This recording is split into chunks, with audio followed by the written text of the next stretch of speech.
Broncos are back in action, and we are always in action. It's orange and blue today. Cecil Lammey, Andrew Mason, Denver Broncos returning to Broncos Park powered by Common Spirit. How would you best describe today's practice, Mace? Uneven. Very true, yep. If you're the defense, I think you're happy with it because I thought that this was a nice bounce back day for that side of the ball. After what we saw on Saturday for the first team, I thought they were back on point, especially without Nick Bonito out there. Right. I thought Jonathan Cooper in particular had a very good day today. He was destroying plays out there. He was wrecking things today. Yep. Like if you said who's the player of the day today, it would be Coop.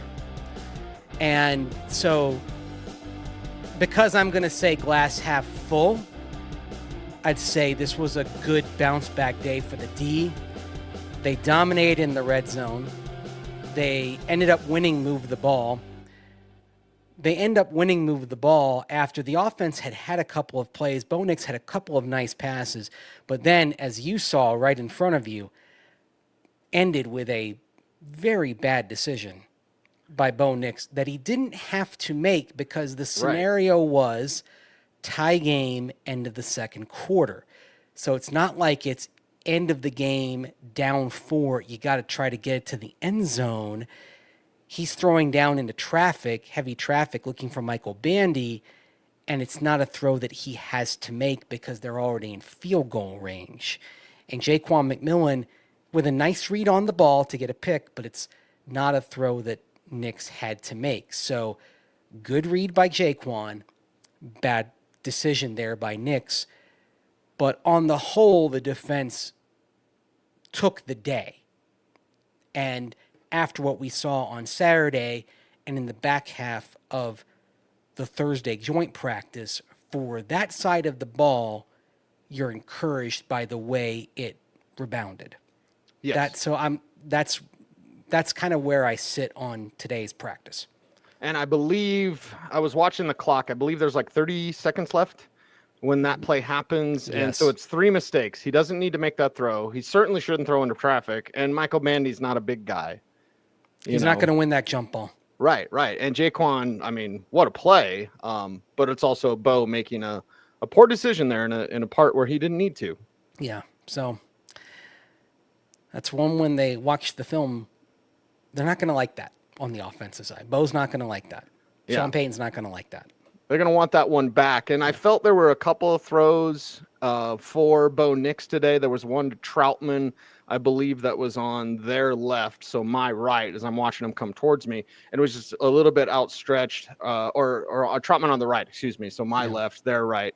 A little bit outstretched for Troutman. He made an effort for it, but he just almost couldn't got get there. It. Yeah. Just couldn't quite get there. So Bo just a touch off today. And probably that's the word I'd use to describe the offense, just kind of off. A touch off. That's probably a good way to put it. I mean, it's not like there weren't some flashes. I thought there were a couple of nice runs for RJ Harvey today. There was one, and he made the cut, and he went up the middle. One cut, too. One cut foot and in go. The ground. Bam. What you want to see. Yes. So that's encouraging. So the other thing is, this was also a day that not so much experimenting as you do some contingency planning today. So you saw some different offensive line combinations. And this is not so much, you're unhappy with O-linemen. This is, okay, let's see how these units work in case guys are hurt. And also by doing it, you are monitoring reps. Like Sean Payton has said, you've got veterans that you monitor their reps and so forth. And so that's why sometimes you look out there and you see, here's Frank Crum protecting Bo Nix. Like there's some of that going on as well. Like one of the pressures that Coop got, he was working against Frank Crum, not against Mike McGlinchey. So that's something that comes into it as well today, is that you did look out there and see sometimes, oh, it's a different left flank of the offensive line in front of Bo Nix than usual. It's not Garrett Bowles and Ben Powers. So there was some of that going on as well. And again, you want to see some different combinations. You want to see you're trying to figure out who the backups are going to be as well, who the swing guys are going to be. You want to figure out, okay, who's going to make the team on the backside. I think you're pretty set on the guards. I mean, it's almost certainly going to be Parrott and Palcho that are making the team, but you've got some interesting or the tackles, I should say. But you've got some interesting competitions going on there at the guards. I mean, you got Nick Gargiulo, who was on the practice squad last year, who's pushing very strongly for a spot on the 53. And, if Ben Powers continues to struggle, maybe could be pushing for some actual playing time at some point if Powers can't, kind of get back on track at some point. If we're talking like maybe down at some point during the season, because as we've talked about, it wasn't a good game for Ben Powers on Saturday. Yeah, we'll see if they can bounce back. But you see that with RJ Harvey, that one cut. And you mentioned different combinations. I did note, and I believe you talked to him after practice, but Lucas Kroll got a lot of ones. He didn't actually. It was an audible. It was going to be Kroll. It was Trent Sherfield in the end. Oh, well, nice. Fantastic. Yeah, yes. Great. Yeah, you get to talk to the guy that everybody's talking about. But I did see Kroll, and I saw AP, our great friend Danilo, who was like, "We're talking to your guy Lucas Kroll." Yeah, that's what we were told early, and then it ended up being Sherfield. An audible. So. That's fine. But we did see some different combinations even with the tight ends, because I don't think Kroll runs with the ones, but it was Troutman sometimes with the twos, and then Nate Adkins wasn't out there today too. That was part of it as well. So everyone moved up a notch with Adkins not out there. Did Coach say anything about Adkins? We know Benito wasn't out there today. No, I didn't say anything about Adkins, and it didn't get asked. The player I asked about today in terms of like injury and coming back was A.T. Perry, because off the PUP list now, taking individual reps, and actually let's play the answer to that. Sean Payton talking about A.T. Perry after being on the PUP list and missing all of off-season work, his first actual practice work, only individual work, but his first practice work since January. He's getting close. He's smart. Today he was cleared for individual. And, again, we're not going to put a player out there until they're 100% ready. And so there's kind of an on-ramp for someone like him who's missed quite a bit of practice. He's definitely in a tough spot. For sure. Yeah, because of what we've seen quality-wise from the receivers, Pat Bryant, Troy Franklin, Devon Vele, Trent Sherfield. I mean, really, now that he's off the PUP, I think, best case you're looking at for A.T. Perry is passing through waivers and being on the practice squad. I mean, to me, I would have probably played the roster game with him and said, okay, let's just stick you on the PUP. We're going to keep you. Can they put him on PUP to begin the season since he was on PUP to start camp? Once you practice, that's it. Wow. That's it. You practice and you're not PUP anymore. Because that used to be the rule. PUP to start camp means you could start PUP in the regular season, which gives you an easy out. Yeah, because I remember this came up with Randy Gregory 3 years ago. Once you practice, that's it. You're good to go. Then he's really in a spot. Yes, he's really in a spot. Yeah. So, but the thing is, there are kind of checks that the league has, so they really are kind of, they are kind of careful in terms of making sure that teams can't manipulate that. So you can only get away with but so much, like in terms of, you can't really say, oh, well, you've got a hamstring now. Like they do sort of check in on those sorts of things. Now, this goes way back, but back in the 1980s, Washington had a habit of really manipulating such things to keep quarterbacks around. They'd come up with an injury. Like they'd tell Stan Humphries or Mark Rippon, oh, you've got a shoulder injury. What? No, I don't. No. Yeah, you do. You got a shoulder injury. You're going to miss the year. Yeah. Because they didn't want to cut him, but they didn't have a roster spot for him, and they wanted to keep him around and develop him. So, Yeah, Patriots used to do a little bit of that junk too. Yeah. Of like, you're hurt. I'm not. You are. No, you are. You are. Yeah. Uh-huh. Yeah. Yeah. It's a tale as old as time that's been going on since time immemorial. But the league kind of keeps a close eye on such things. So Okay. We kept a close eye on Devon Vele today. I thought day. he bounced back, a sliding catch, like he was making plays out there for his quarterbacks. good day, and coming off a pretty decent game as well. So now Devon Vele, I think, had a couple of catches in the joint practice, flashed in the game, flashed today. So now you're seeing some days stacking for Vele as we're getting deeper into camp. It's interesting. Ever since Joe Lombardi said last week he's dealing with something, he started to stack some days. So perhaps he's getting past what he was dealing with when, of course, he did miss minicamp due to injury. So now he's got some momentum going as well. I think what we're seeing now is as Vele's getting momentum, and Troy Franklin had a catch and moved the ball again. So Troy Franklin seems to be doing his best work when it's moved the ball, when it's in the game condition situation, which I think is actually a really good sign for him. As Franklin continues to make plays, as Vele gets momentum, it's really kind of unfortunate for Pat Bryant because Pat Bryant continues to make plays as well and continues to rotate in and get snaps with Bo Nix out there. Pat Bryant is probably, if I had to say who's the receiver who's probably not going to get a jersey, but is going to be on the 53, by process of elimination, it probably looks like Pat Bryant. And it's not that he doesn't deserve to play based on the camp he's had. He does.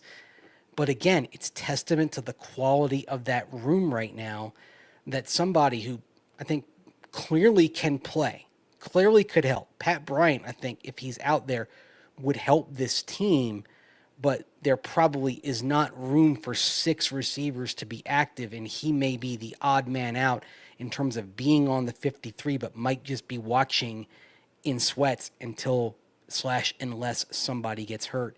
And this is also where A.T. Perry, even though he had a good rookie season for New Orleans the back half of that year, and he did make some strides on the practice squad last year, there probably is not room for him on the 53, even if he does ramp up to speed quickly in the next couple of weeks. So again, for A.T. Perry, it's probably, if he's on the team at this time next month, it's probably practice squad for him if he's still around.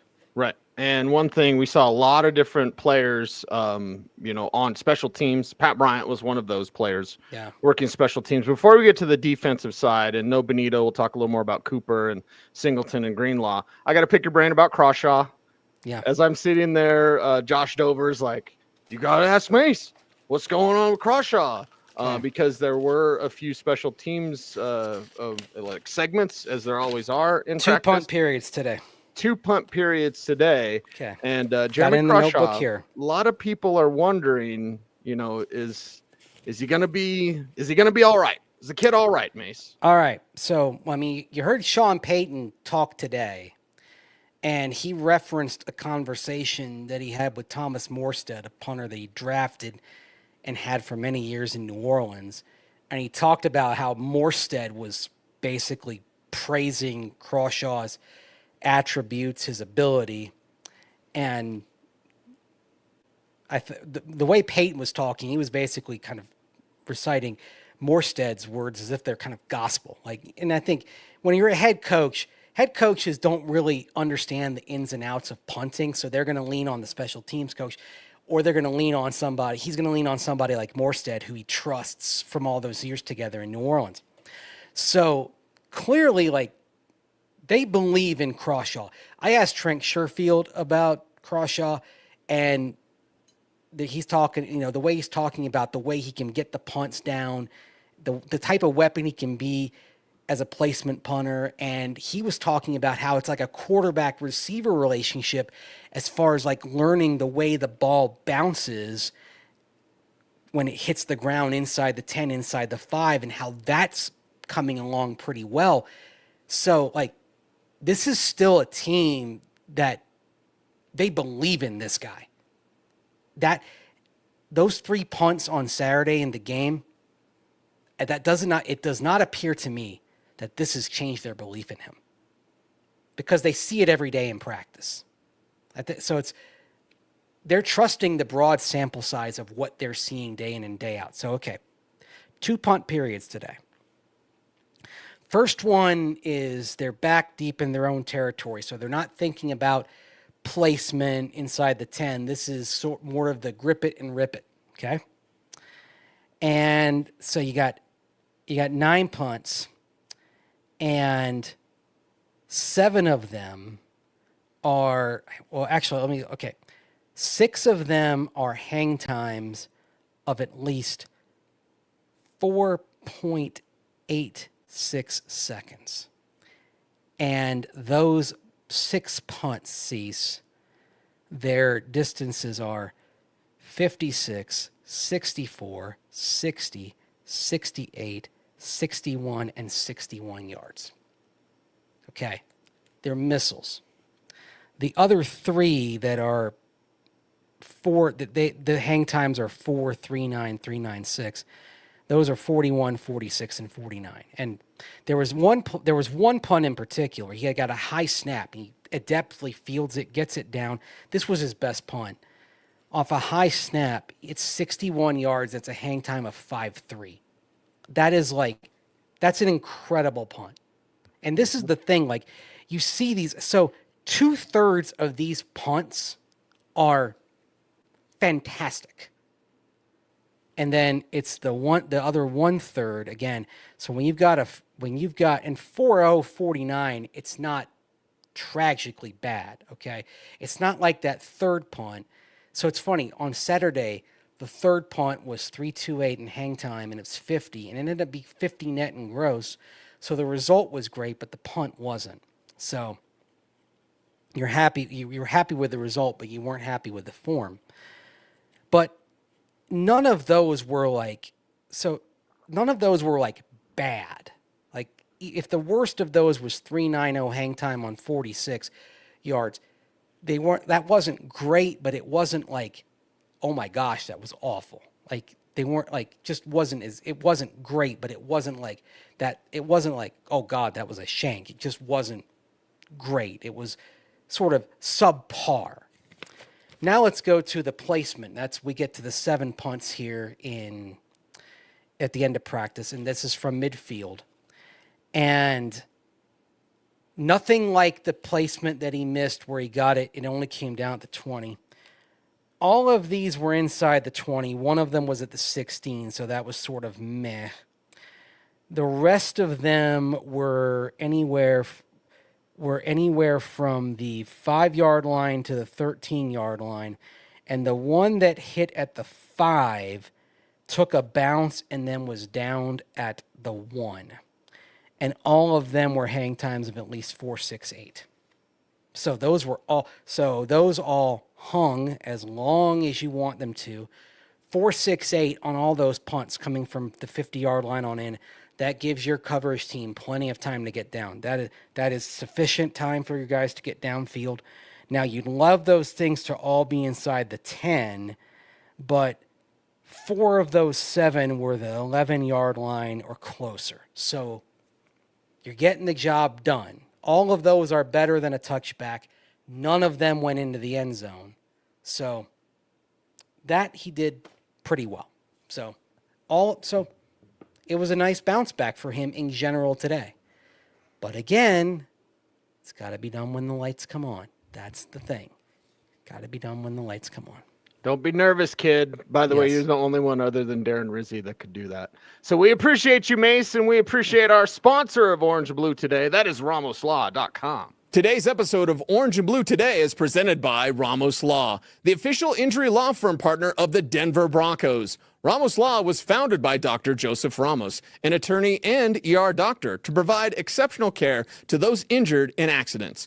With a unique understanding of both medicine and law, the Ramos Law team is built to fight for you every step of the way. Experience the Ramos Law difference. Contact them today at ramoslaw.com. Is anybody still watching after I just spent 4 minutes talking about punting? Of Who's course. still with us after that? That was the most in the weeds conversation we could possibly have on this show. We've got more. We've got more. Oh yes. What more do we want to go into? Do you want to start? You want to know A.T. Perry and Blake Watson and Jeremy Crawshaw, and we'll talk about everybody. I mean, it's a 91-man roster, and we're happy to talk about all 91 guys. Yeah, they got some real good ones out there. We want to talk about Gregory Jr. I mean, he was out there today, the new guy at corner. Yep. He got beat once.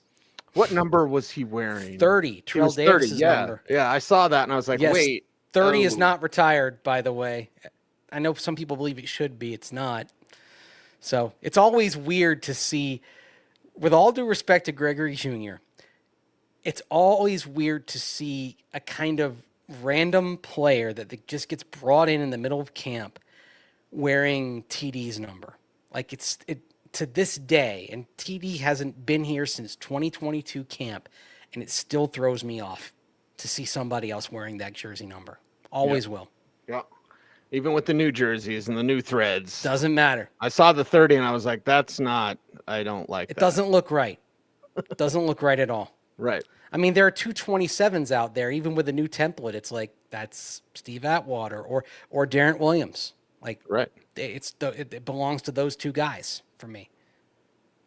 Yep. But you can't retire but so many numbers. I mean, if you look at the Chicago Bears, and they've retired like a double-digit number of jerseys, so it's like the Bears have to double up on a bunch of numbers every camp because they've retired so many numbers. When they came in here 7 years ago, and you looked at their roster, and they've got like 10 guys doubled up, offense, defense, because they just don't have enough numbers.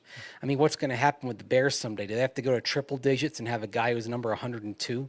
102. Yeah. Right. Maybe a little one and then the 02. I'm not sure. Or do they have to go to exponents, like 10 to the second power? I like that. I think we should make that happen only on this show. Some defensive conversation. We mentioned the Jaquan McMillan interception there. Michael Bandy, end zone. Bo Nix throws it up. J-Mac makes him pay. Jonathan Cooper was standout. Cooper was so dominant that he would get to Bo and just like put his hands up. Like, Yeah. this would have been a sack. That's what Yes. this signal is when you're an edge player and you just get so close and you just have to go like, I can't touch you. But that would have been a sack. Q Robinson did that at one point too. Mhm. Like, it's been good to see Q, by the way, the last few days get back to form. We saw it in the game as well. So he's recovered from injury pretty quick. So with Nick Benito out, Jonah got in with the ones today, working opposite of Coop. And then you had Q and Dondrea Tillman working together. And that's a good combo when they work together with the twos as well. The times they get to be out there. We saw them working together in off-season work, OTAs and minicamp, because Jonah Ellis was sidelined. So it was actually fun to watch them together as well. A couple of speed guys coming off the edges. That was tough for the O-line to deal with. And it was actually to Jarrett Stidham's credit that he was actually able to have a pretty good day despite being under a decent amount of pressure from the edges today.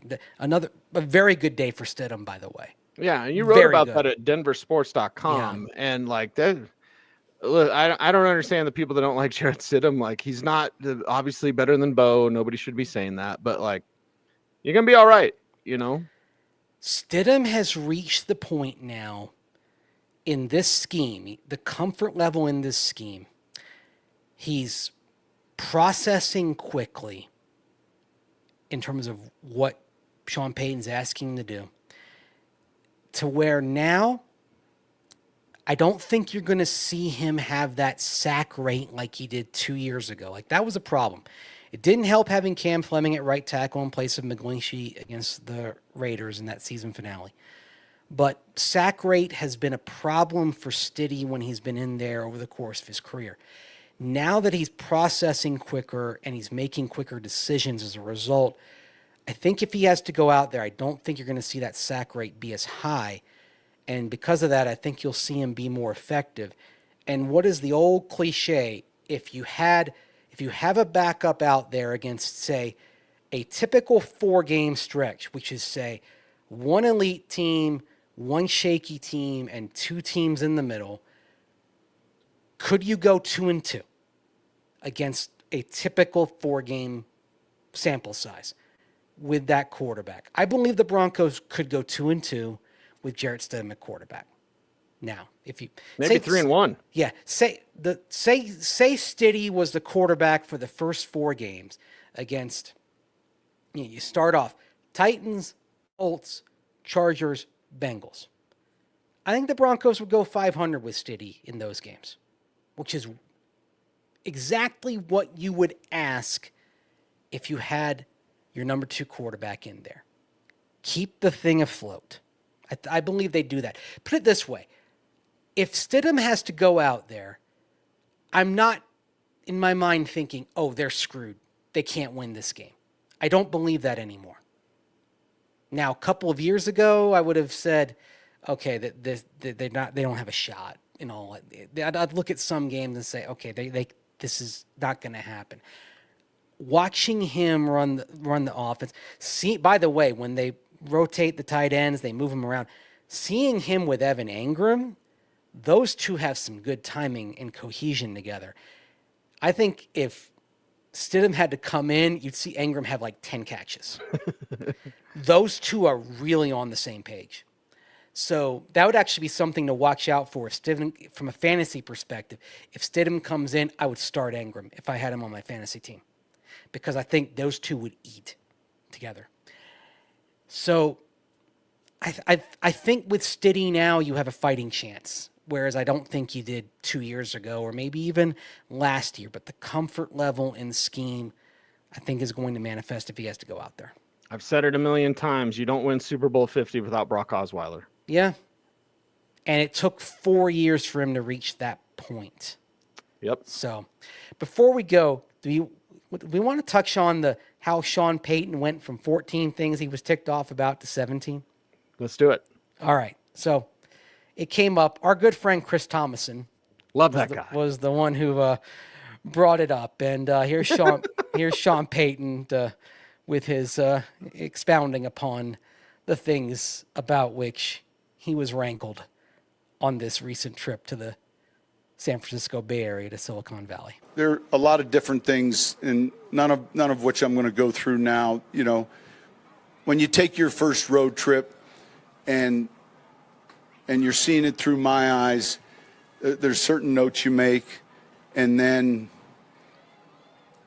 it could be sidelines, it could be hotel, it could be 2 a.m. There's a festival outside the hotel, it could be the travel, it could be a number of things that you want to clean up, but I'm not going to go through all 14 of them. There's probably 17 by the time I got home. And so all of which can be cleaned up and easily corrected, and they weren't necessarily game related, if that makes any sense. It's just when you do that and you hadn't done it in a while, and you're doing it with a new group of people, a lot of interns, a lot of, you can't assume anything. Okay. Message sent. You know what? I love how he says, none of which I'm going to go into, and then he proceeds to start going through them.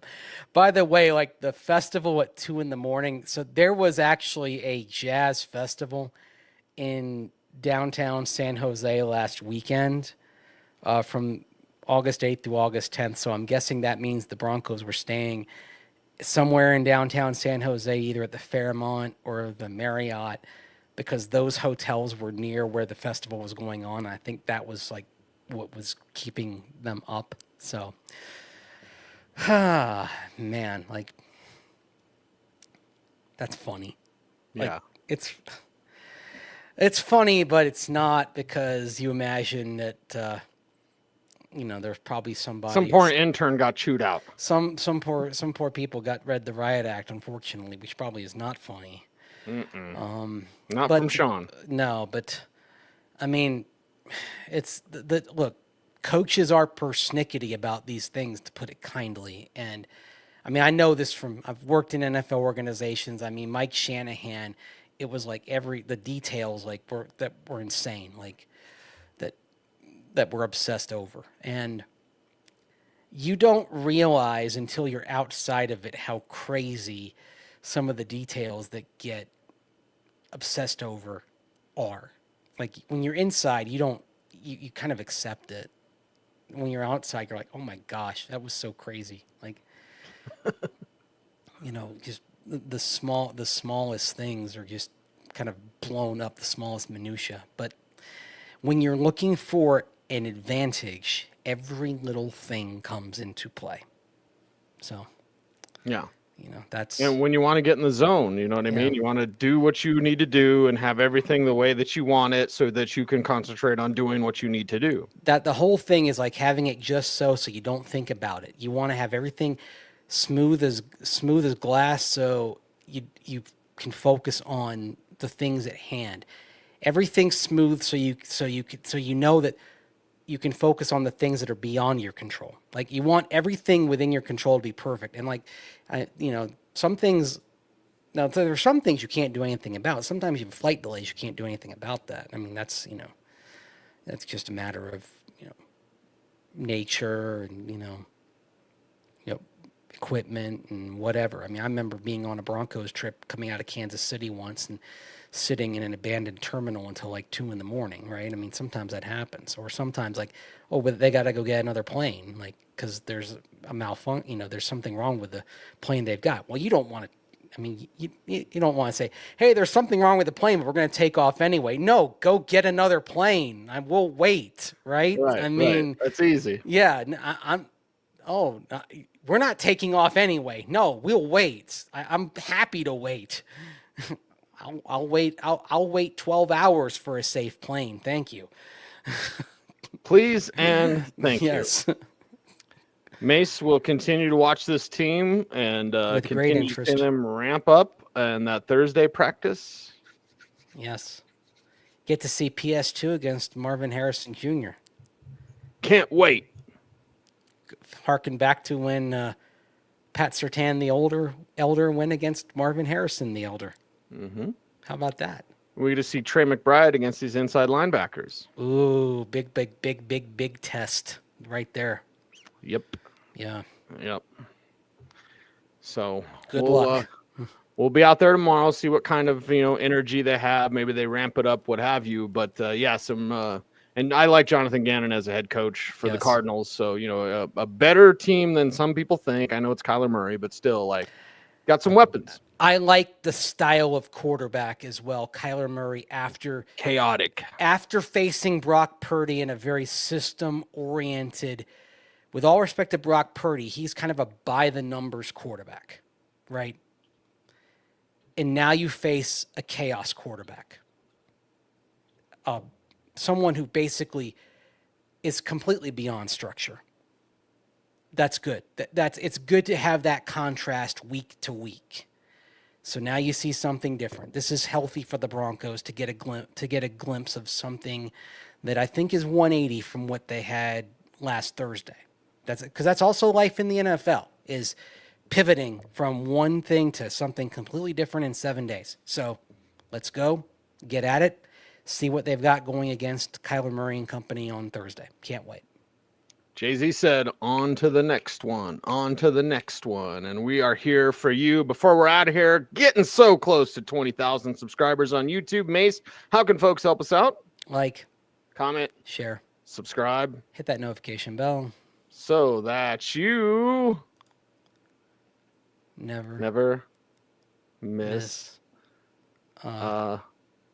vid. That's right. Make sure you do the finger wag everyone out there, we appreciate you for joining us. It's our audience participation. Don't have to do the finger wag. You don't have to. You totally can if you want, but you don't have to. I command if you watch this show, you do the finger wag. Anyway, he's Mace. He's very kind. I'm Cease. I'm a scoundrel. Thanks for watching. Follow Mace on all the socials at Mace Denver. I'm at C Salami saying OBT's BFD. Thanks for watching. Stay tuned. And would you please stay frosty?